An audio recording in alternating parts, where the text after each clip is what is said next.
പോളണ്ടിൽ നിന്ന് Germany, Austria, Italy, France അവിടേക്കാണ് ഇപ്പോൾ യാത്ര. ചില റോഡുകളൊക്കെ ഇതുപോലെ വീടുകളുടെ ഇടയിലൂടെയൊക്കെ വാഹനം ഓടിക്കേണ്ട സാഹചര്യമുണ്ട്.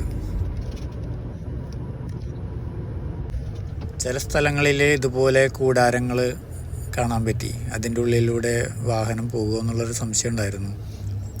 ഇവർ പ്രകൃതിയെ നിലനിർത്തിക്കൊണ്ട് വളരെയധികം ശ്രദ്ധിക്കുന്ന ആളുകളായിട്ടാണ് എനിക്ക് തോന്നിയത്.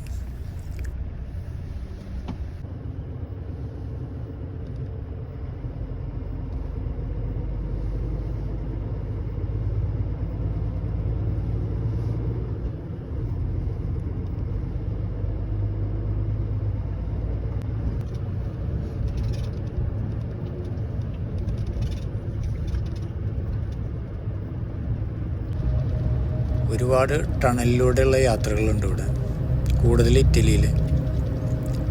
ചില സമയങ്ങളിൽ വീഡിയോ ഗെയിമിലൊക്കെ കാണുന്ന ഒരു റോഡ്, കളിക്കുമ്പോൾ ഉണ്ടാകുന്ന റോഡൊക്കെ പോലെ ഫീൽ ചെയ്തു. അത്രയും ചെറിയ വഴിയിലൂടെയാണ് ചില സമയങ്ങളിലൊക്കെ പോകേണ്ടി വന്നത്.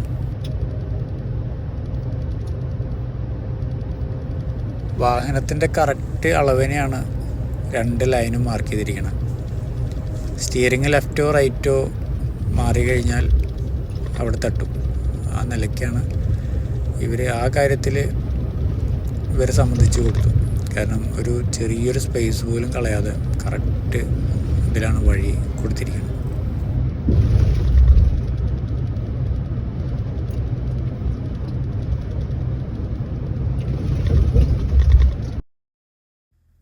നല്ല മഴ ദിവസമായിരുന്നു.